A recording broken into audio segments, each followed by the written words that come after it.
Alrighty, welcome back everybody to the 16th week of our project development course in the programming language of Python, where we're working on a new project every single week. This is a Tech Bytes program, and we have made it to the 4-month mark of our product development program. Every week we've continued to work on project, and this week will be no different. We've started our 4th project as of last week, continuing to make more weight on that this week as well. So as always, guys, thanks so much for coming out. And without any further ado, we got to get started off with what Chase has renamed himself to, of course, Code Wars. Can you guys hear me? Yep. Yeah. Okay. You guys know who we are, guys. We're on Sneaky Senior at Conan High Schools for just a couple more weeks. And today's meme is, we got Drake and Hotline Bling saying, would you rather fix the code or just blame the programming language? I think, when we have certain problems, I don't think our code is wrong necessarily. I think Python or Replit just acting up. We saw that happen last week, and sometimes it's just easier to say this was Replit's fault. But we got Drake saying that today. Did you already do something like that? Oh, are we just roasting Ren? Okay, so my quote is, when I wrote this code, only God and I understood what I did. Now, only God knows. Basically, it's a dilemma that most programmers face if they are the mediocre programmers, that when they write the code, they know what they're doing. But about 2 minutes to 5 minutes after, they forget what logic they thought of when they wrote that code. And now only God knows. That's my meme for the day. Let's go take a look. I'm the tough one though. Cause like Ryan, like that last part, that guy who comes with the McDonald's commercials, he just put that with the programming. So I think it's a tie. All right. Okay. Well, I think this is... Quote master Chase has written something. Never forget that fear is the precursor to valor, and show courage in the face of fear is what it means to truly be a hero. Don't think, become. Okay. Very profound, Chase. Yes. Manish, going from me, you're for president. Hey, 2040, we're going, Manish. Cool rap picture. I got a picture. Oh, yeah. You guys can probably see my icons, Joe. On Zoom. Well, this meme is pretty true. If we go back a couple of years looking at old projects, you're like, that was so inefficient how I was doing that. So for sure. Well, we'll keep this going. But today, let's move on to why we're all here to keep on working on our new projects. I think we are all signed up already for our Google Classroom. Make sure, I believe we are all good here. Yep. So if you're watching the video, be sure to sign up to code on the screen. But let's get to today, what we're going to be doing. That, of course, being continuing to make way on the project we started last week, that being the population simulation.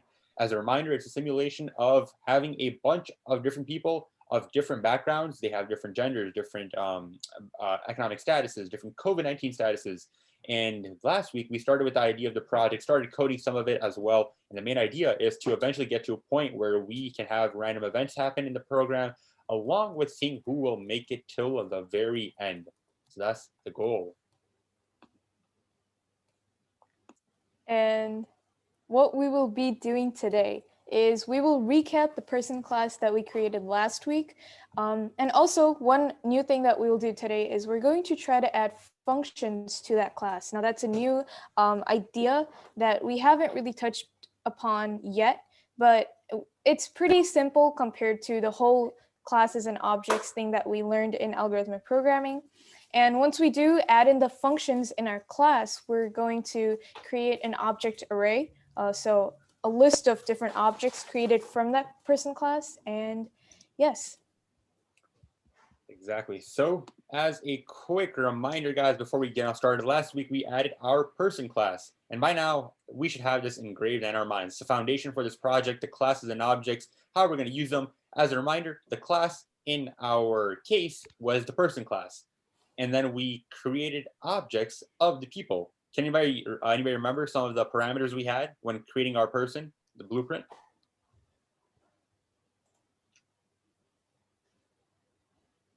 Well, we'll check more of those parameters out, but we all should know. If at this point you have any questions, do let us know.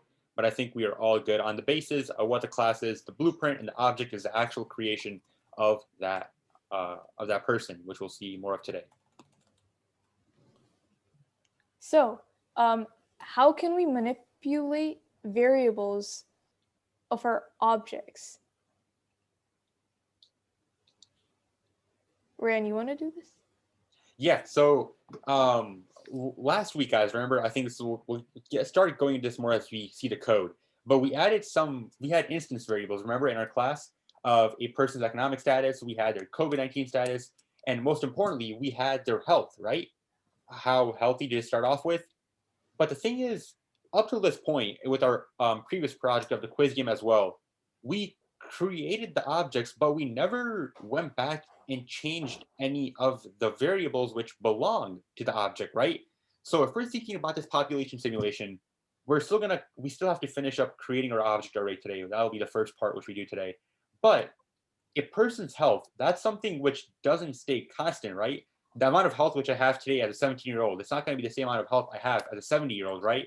Hopefully, right? I mean, hopefully it would be awesome to have the same amount of energy, but that's not realistic, right? So that's something which has to change. And today we have to think about how can we go into our object and change the variable of the health just for that one person. So say we have 10 people, right, in our object array. We got more people coming in. So say we have 10 people, right, in our object array. We have a random event which will eventually add, which happens to one of the people. Now their health has to change.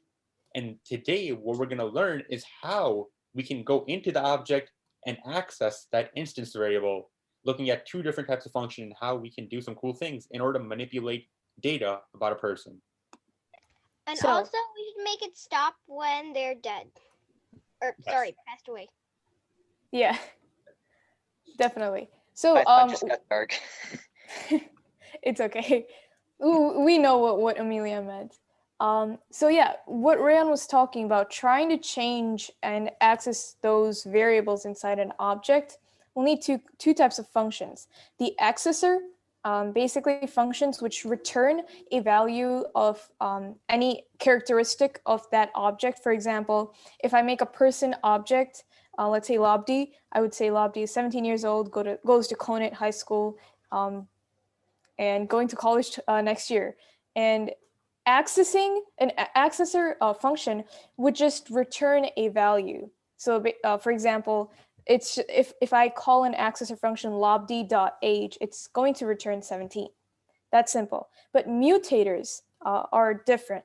Mutators, if you guys know a little bit of, I think Latin words, but like mutate, if we just know English words, mutate means to change. So mutators are functions that change variables. So functions where we can change the value of an object's instance variable. That's a lot of hard terminology, but in easy terms, basically you can change my age. So suppose it's July, that's when my birthday is, and I turn 18. Then we can go into that object's function and say lobd.increase age. And that increase age will change my age variable, which is why it's called a mutator function. Exactly. So we'll be taking a look at how these play more of a role, but this is just today, this week's purpose is to sort of get us familiarized that there is a way for us to access and manipulate our pieces of data. And like Abdi was saying, for instance, we have the age thing. Our age is going to be changing, right? We have to change it. And in order to change something, you use a mutator. But if you just want to see the value of something, you're going to use that accessor. So let's take a look at how this actually looks in some code. So we have our class, right? We all know how to make our class. Last week, we created a person class. Now, we also know what this first function does. Can anybody remind us? What is this init responsible for? I think that's initiate. Yes, yep. Anybody else want to add anything?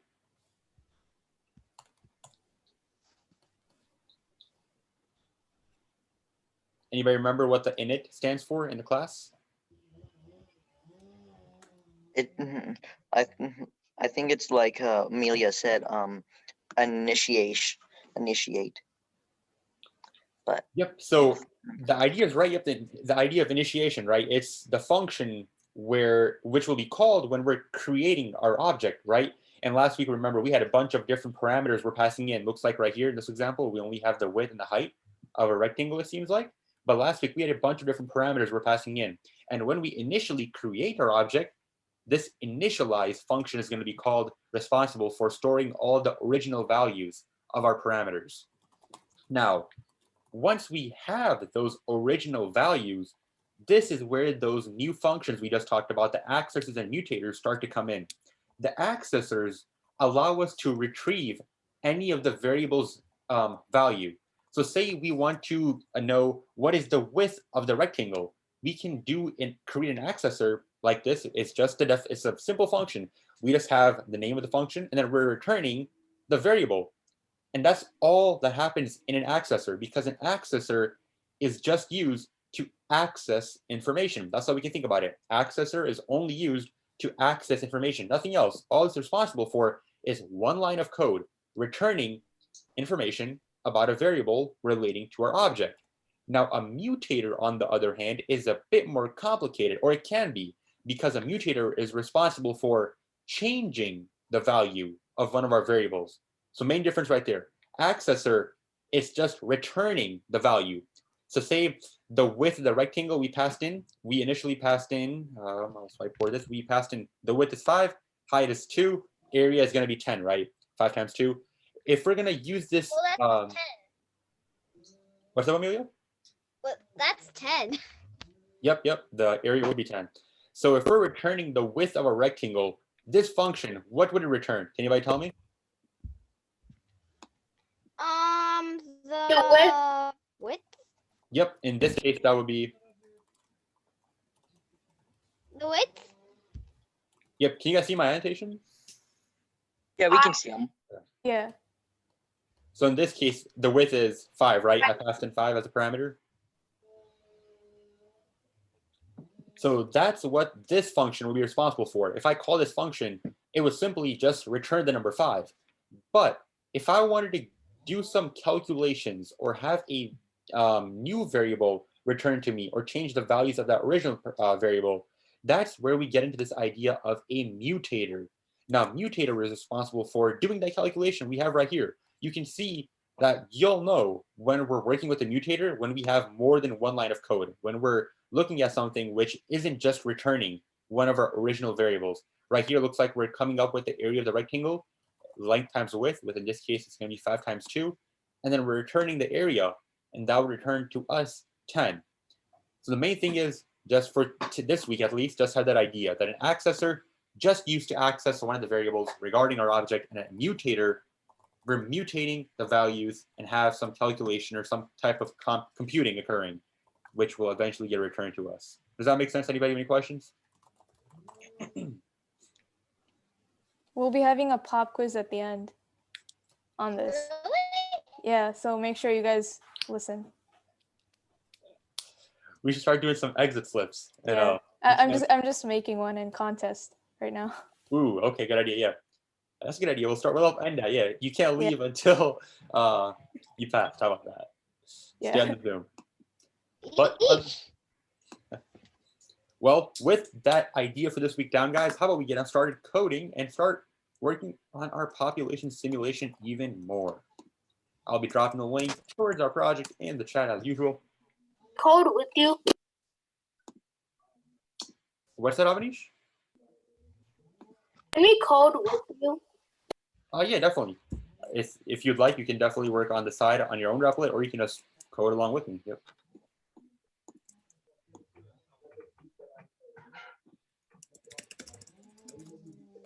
The code link is in the chat, guys. Let's get on over to our website.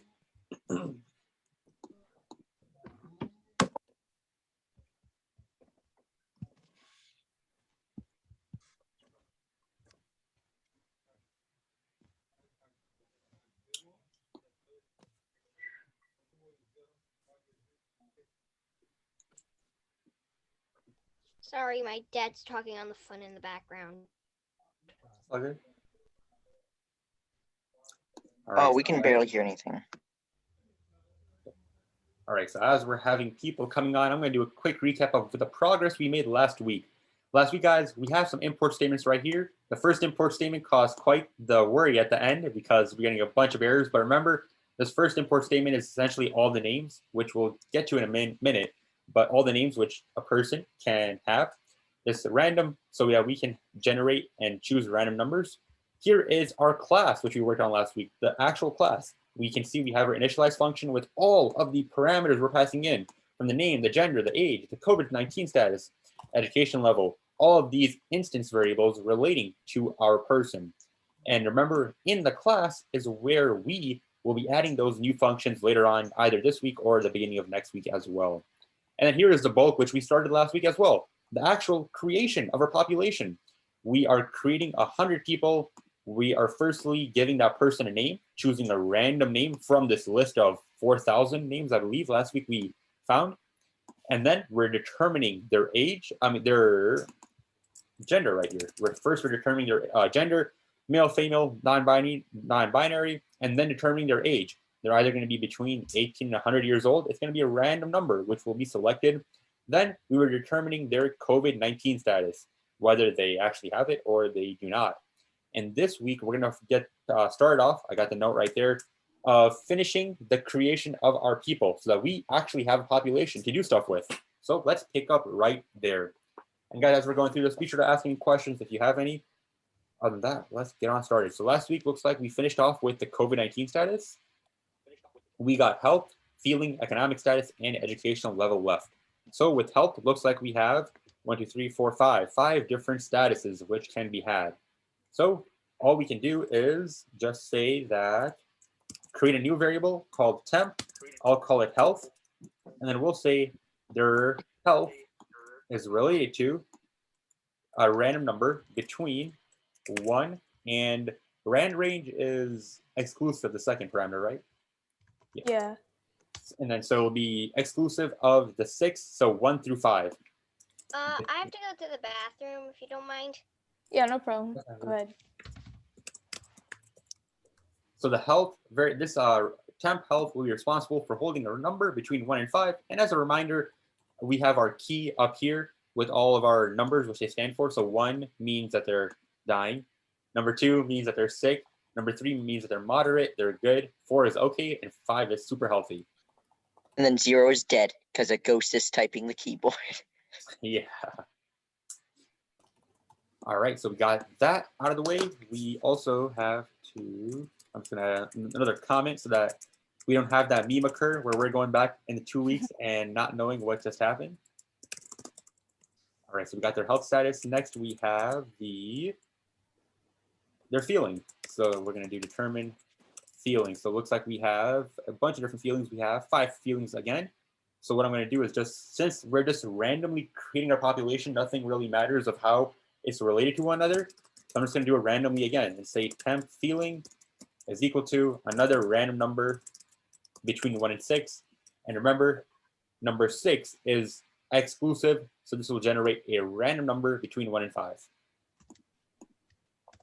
I do remember like before all of this code, like when you scroll up, you'll have temp feeling. Like, how do you remember those uppercase F and those stuff? Do you just get used to it? It's a special type of case actually. It's called camel case. Almost every coder uses it. So it's a kind of notation where if you have multiple words. Yeah, and then it highlights it, right? No, it doesn't highlight it. So if I say num age, then num would be lowercase, and then the A of the age would be uppercase. So every first letter of second, third, fourth word would be uppercase, not the first letter. Oh.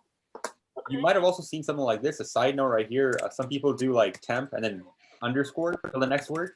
That's also an acceptable way. It's just a syntax, going back to the meme. When you're going back, looking at your variable names, super important, right? So you want to make sure that you know what's going on. They shouldn't be like Minecraft equals random.randrange and then unicorns equals random.randrange. Yeah, exactly. Can't have that random stuff going on right here. So yeah. Good point. All right, so we got our feelings, and then we got economic status left along with educational level. So There's something wrong with the code because somebody ran it and I can see it. So we'll do first their economic status. And we'll set that equal to, again, a random number, so rand range. And I believe we have 4 different economic status. So we'll go 1 through 5. And then lastly and not least, we have our educational level. So last one more, educational level. Add a comment on this too.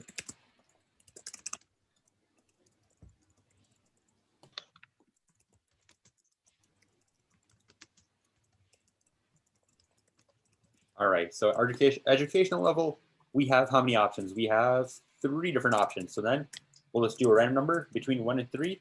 But since 3 is exclusive, once again, we'll go 1 up till 4. Now, we have all the variables done now, right? Which are necessary to create a person. But I'm looking back at something and I'm questioning what was I doing last week? When looking at this COVID status, right? I'm looking at this code, right? Can anybody tell me, is there something inefficient going on right here or anything? Anybody have any ideas on this function, on this code right here? Somebody ran it and it says module random has no attribute range. And also there's a Oh, right here. Yes. error in line 80 and 68. Thank you, Amelia. Yep, we'll go through that. And it's just a quick little side note right here. So right here, right, we're determining the COVID-19 status. This first temp random, right, that's generating a random number between, what is it? Can anybody know? What is that, the range? I think I know. 0 all the way to 2. Yep, almost. So Further 1, because the last number, it eradicates the thing eradicates it, so it's only like 1 number before it to the first number. Eradicates. Okay, yep, it's exclusive on the second number. So that's exactly right. It will be 0 and then 2 minus 1, which is 1. Now, I'm generating a random number, right? And then I'm saying if that random number is equal to 0, set our COVID-19 status equal to 0. Otherwise, set it equal to 1. Now, there's a much faster way which we could just do this. We could remove all this code actually and just say that the COVID-19 status, since it's going to be either a 0 or a 1, let's just make it a random number out of the gate. So we'll say temp COVID status is equal to random.rand range from 0 till 2. This gets rid of all that unnecessary code. That's saying that if our random number is equal to 0 and our variable is equal to 0, when we could actually just set it equal to directly the random number. Alrighty. Now we, I believe, have all of the variables created. Now we can actually create our object array. Remember, guys, our object array is an array, but holding all of our objects. So this object array will be responsible for holding all of our people objects. So here we go. We have our person. We can start fresh. So we're going to say our population array, which I just declared up here. We're going to do dot append a new person object, and then adding all of the instance variables, the parameters we're going to be passing in. So first things first, we have the name, temp name. Then we have the gender, so temp gender. Then we have It's useful because while you type, that box appears, so you don't have to keep scrolling up and stuff. That is nice. Then we got their health status. We got their feelings. We got their economic status. And then lastly, we have their educational status. There we go. So remember, we are generating 100 people to start off with, and then we are actually adding those people to our object array at the very end once we've created all of their information about them. So now, if I just run this and we want to make sure that this runs, what I'll do is say, we can print out the length of our array before it starts. So I'll just say print length before of our population array. Remember, it's the length and then population array. And then I'll print the length out afterwards, after our for loop runs, to make sure that our population array is actually being populated with people. So let's run this up first. We should see before it's 0 and then after it's 100.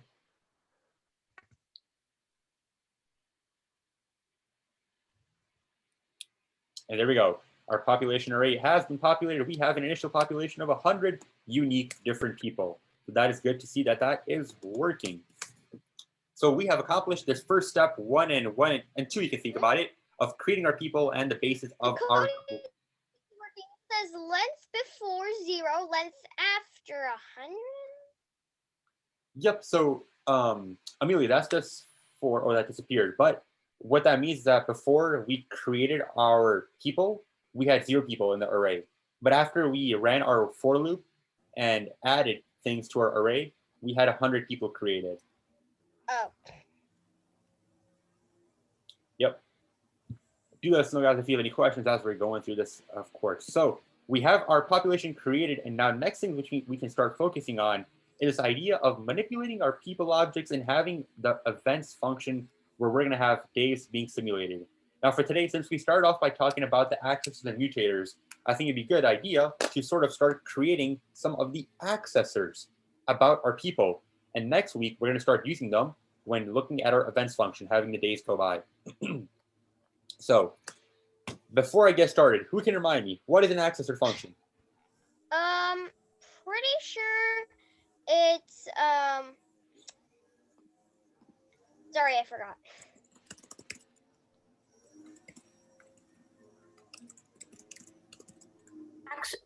Accessor function just accesses the information, regarding the parameters. Yep, exactly. So And the other one was mutator, right? Mutating function. The mutating function just changes. If you want it, you could change the info with the variables. exactly, yep, Avani. So mutator is responsible for mutating the values, and then accessor is just to access the values. So in the next couple minutes, first, how about we get started by creating some accessors, which we'll be utilizing next week. So the main goal right now is to create accessors which can access all of these 1, 2, 3, 4, 5, 6, 7, 8 variables, instance variables of our object. So here we go. I'm going to do def, and I'm going to do, usually the syntax for an accessor is get, and then the variable name. So I'm going to do get person name, like this. And then we're going to pass in the parameter, which we always do, of self. This is so that we can actually access our variables. And then there's always one line of code in an accessor function. Anybody remember?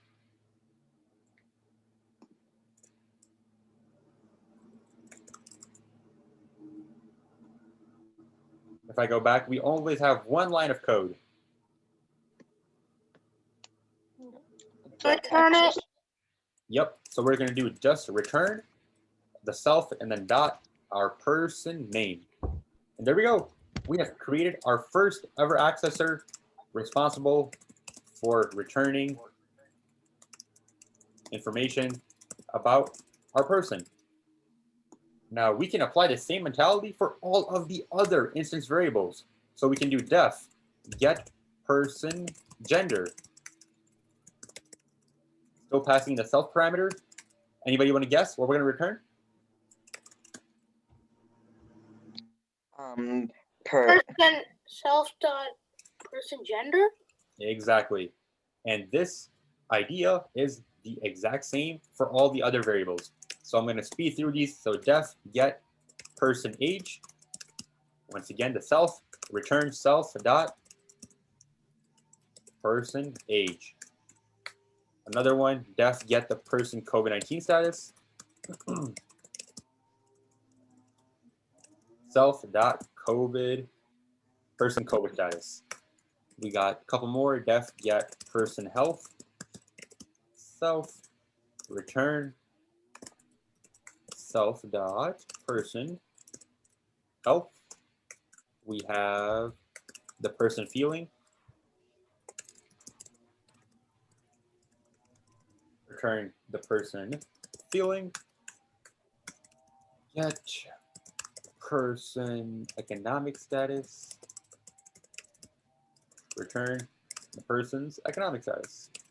And then lastly, we have their educational status. So def get person education level.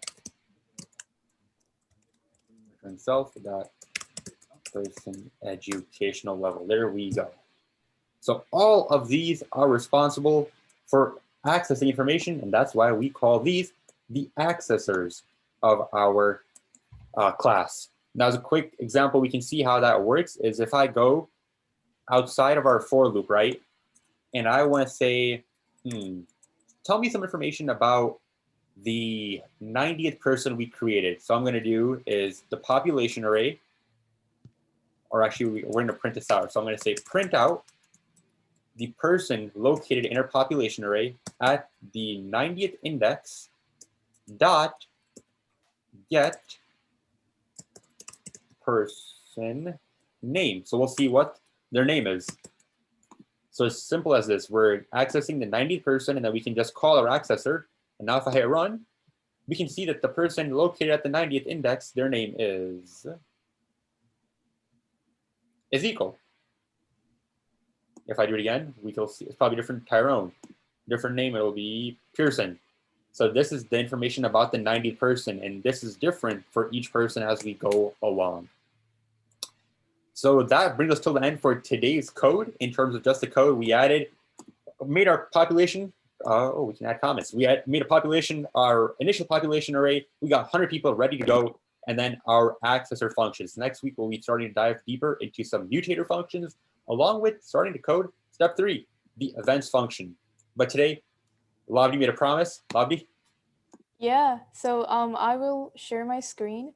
If you guys can go, oh shoot, I am not able to. Oh, thanks. If you guys go to contest.us, it should be pretty easy to go. I'm gonna put the link in the chat. Contest.us. If you just type that into your URL box, and then click the play game button, and then put this code in, MUTA.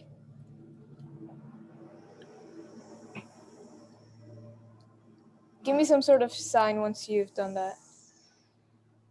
Okay.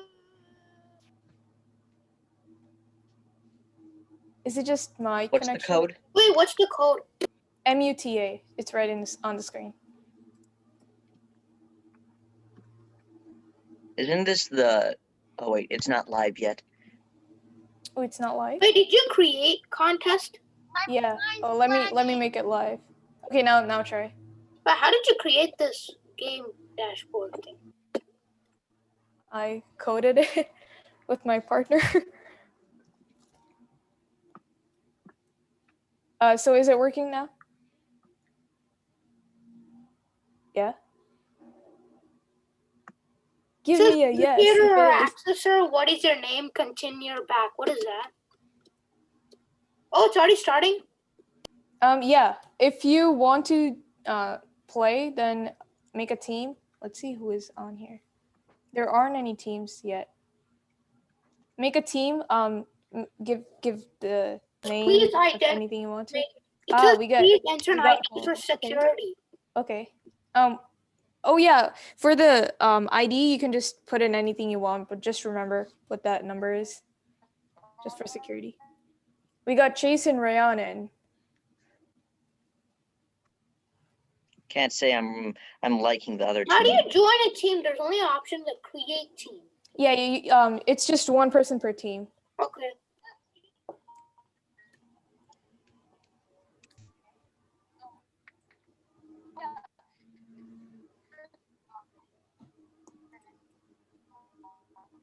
Cool, we got Avnish.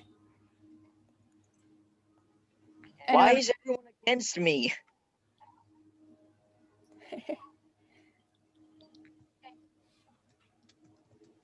Are people around the world actually using your website? So actually, that's the step that we are on. We're asking teachers to start using this, and that's something that we need to learn is marketing. We need to tell people how good our website is and that people should start using it. So that's the process that we are on, because we created this website, but who would use it if no one knows about it? All right, so we got 4 people in as people are trickling in. You actually made this website? Yeah. What the? Oh my gosh. Cool, right? We actually did it for one of the game nights. Yeah. Okay, so we got 5 people in as more people are trickling in. You guys can just start answering. Oh, you shouldn't see this, but whatever. You guys, start answering the questions. Only 3 questions today. It was a pop quiz, so I thought maybe make it easier for you guys. It says it's already done. Oh no, time. Oh shoot. I Okay. got 3rd place. Yeah, didn't do anything. I still did well. All right, who beat me? Is time over for everyone? Not, Oh, let's wait. go. Still No, gonna do not it. yet. Can Okay. answer. Yeah, I didn't get anything.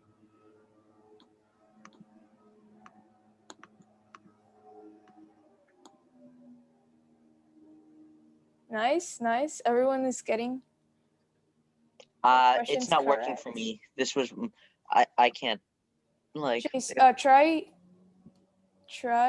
First place. try refreshing your page, Chase. All right, refreshing. I did it. Cool. If you got Amelia, what's I your have third team's name? place. It, al- Oh, okay. it already said. It still says game has ended. What? It's the same error as last time. That is Is this so... only 3 questions? Yeah, only 3 questions. Yeah, if I'm you've done. done all 3, then you guys can actually let's just stop this. Chase, can you wait after class? Can I see that error? really Yeah. quick? Okay, cool. So I think most of us are done.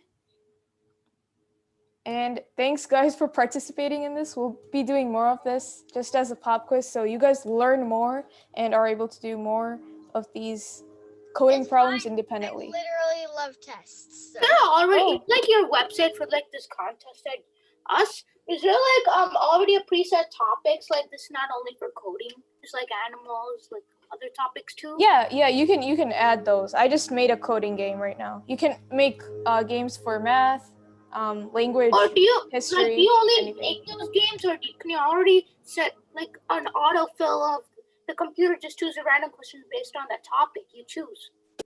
No, the teachers have to put in like questions. Oh, okay. Alrighty, guys. Cool. Well, then that takes us till the end. A little bit of gaming hour being integrated into our product development today too, but a fun way to end it off.